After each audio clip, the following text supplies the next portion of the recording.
নোয়াখালী কবিরহাট উপজেলার ধানসিঁড়ি আমিনবাজার ইজারা নিয়ে ঘটে গেল বিএনপি সিনিয়র নেতাদের জোরজবরদস্তি ও হামলার মতো রহস্যময় ঘটনা।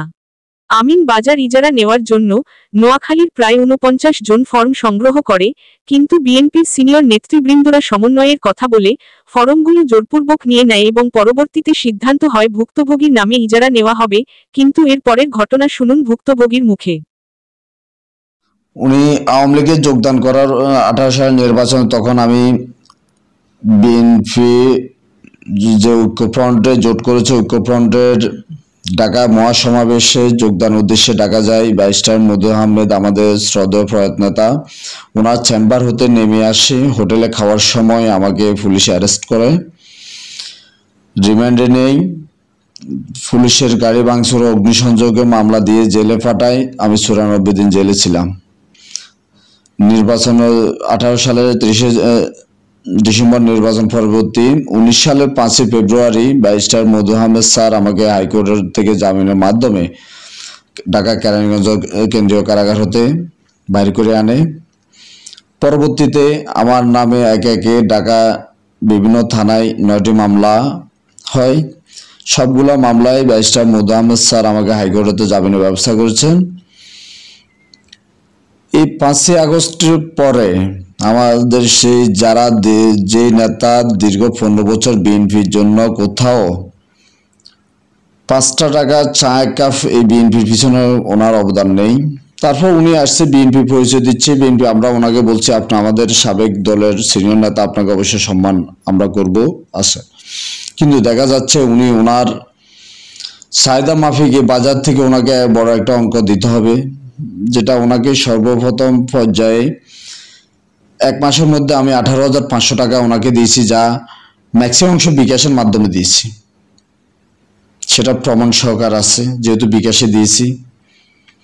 পরবর্তীতে যে কামরুল হাসান আকাশের ভাই যুবলীগের ধানসিঁড়ি ইউনিয়ন যুবলীগের যুগ্ম সাধারণ সম্পাদক ইলিয়াস মেম্বার সহ বসে কামরুল হাসান আকাশকে এবং ইউনিয়ন বিএনপির সভাপতি সেক্রেটারি সামনে তাকে প্রতি বাজারে, সপ্তাহে 2 দিন বাজার বসে, প্রতি বাজারে 4,000 টাকা করে, সপ্তাহে 8,000 টাকা 2টি বাজারে দেওয়ার সিদ্ধান্ত হয়। এবং আমি কিছুদিন পর ইউনিয়ন বিএনপির সভাপতি আমাকে হস্তক্ষেপ করে ওই টাকাটা আমি ওনাকে দিতে হবে। সে টাকাটা আমি ওনাকে দিয়ে যাচ্ছিলাম। বন্যা এবং রাজনৈতিক অস্থিতিশীলতা, বিভিন্ন অর্থনৈতিক মন্দার কারণে বাজারের গরু ক্রয় বিক্রয় কম হয়ে যাওয়ায় মাঝখান দিয়ে ওনাদেরকে টাকাটা দিতে একটু হিমশিম খেয়ে যাচ্ছে। এর মধ্যে ইউনিয়ন বিএনপির সভাপতি এবং সাধারণ সম্পাদক দুইজনে ব্যক্তিগত কিছু অর্থ দাবি করে, যা আমাদের পক্ষে দেওয়া সম্ভব হয়নি।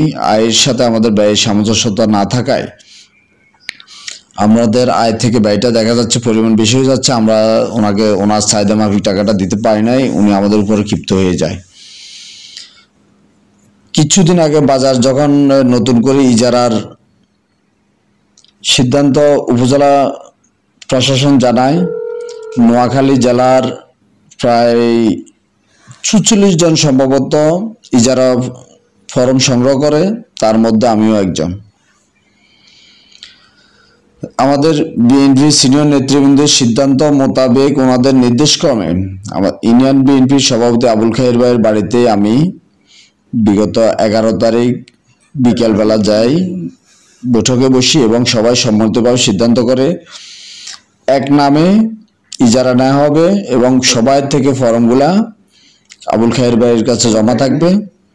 মাগরিবের পর উনি বসে সিনিয়র নেতৃবৃন্দের সাথে কথা বলে সিদ্ধান্ত জানায়। বাজার, যেহেতু আমি ধানসিঁড়ি ইউনিয়ন যুব দলের সদস্য সচিব এবং বাজার পরিচালনা কমিটির সাধারণ সম্পাদক, সুতরাং বাজারটা আমার নামে ইজারা নেওয়া হবে, সেগুলো সিদ্ধান্ত হয় সবার সম্মুখে। আমি তা মেনে নিই এবং আমার বাজারের অন্যান্য যারা আছে বাজার পরিচালনা কমিটির, বর্তমানে আমাদের ওয়ার্ড বিএনপি, যুবদল, স্বেচ্ছাসেবক দল, শ্রমিক দল, ছাত্র দল, কৃষক দলের সবাইকে নিয়ে সম্মিলিতভাবে যারা দায়িত্বশীল আছে পদে সবাইকে নিয়ে আমাদের পরিচালনা করে আসতেছি। সবাইকে নিয়ে পরদিন সকালবেলা যাওয়ার কথা উপজেলায়, এই বলে সিদ্ধান্ত হয়। কিন্তু রাত 1টার পরবর্তীতে আমাকে ইউনিয়ন বিএনপির সভাপতি আবুল খায়ের ভাই ওনার বাড়িতে ডেকে নেই, যা আমার কাছে কল রেকর্ডের আছে। তো ওনার বাড়িতে যাওয়ার পরে আমি সেখানে দেখি খায়ের ভাই বলেছে উনি সিঙ্গেল আছে, আমার সাথে একটু কথা বলবে।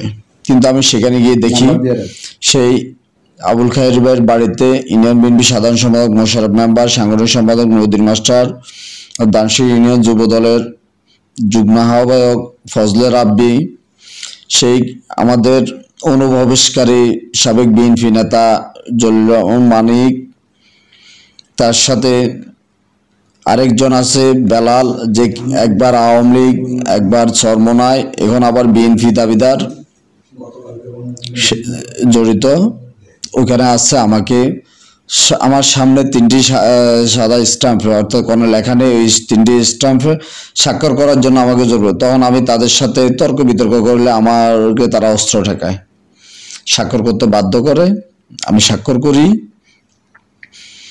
সেখান থেকে বেরো আসতে যখন চাইবো তখন আমরা বলে তোমার থেকে স্ট্যাম্পগুলো স্বাক্ষর নিচ্ছে, এগুলো নিয়ে মানসিক কোনো টেনশন করো না, বা দল ভাবমূর্তি নষ্ট হওয়ার জন্য তোমার নামে যেহেতু ইজারা হবে, সকল নেতারা সিদ্ধান্ত করছে তুমি আমাদের জন্য পরবর্তীতে আমাদের সিদ্ধান্তগুলো আমাদের সাথে একমত থাকো, এই জন্য তোমার থেকে আমরা স্ট্যাম্পগুলো নিয়েছি।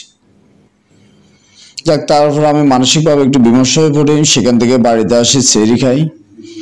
সেরি খাওয়ার পরে আবার ওনারা আমাকে নিয়ে যায়, আমি ওনাদের সাথে উপজেলায় যাই। ও সারাদিন আমার সাথে ওনারাই ছিল।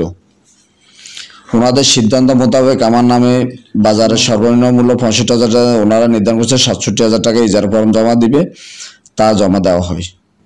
যা জমা দিছে, জমার সময় ওই ক্যামেরায় ছবি তুলে রেখেছি কারা কারা জমা দিছে। আমি ইউনিয়ন বিএনপির সভাপতি, সাধারণ সম্পাদক, আমি সহ জমা দিচ্ছি।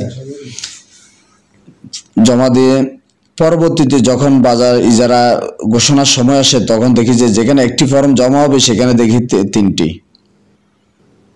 তা নিয়ে আমার ইউনিয়ন বিএনপির সভাপতি সেক্রেটারির সাথে আমার একটু বাক বিতণ্ডতা হয় যে আপনারা কথার বরখেলাপ কেন করছেন, আপনাদেরকে আগে বলছি অফেন ডাক অফেন হোক, আপনারা বলছেন সমঝোতা, তো সমঝোতার এটা কি 3টা ফর্ম কেন আসলে, আপনাদের কাছ থেকে ফর্ম কেন বাকি কোথায় গেল?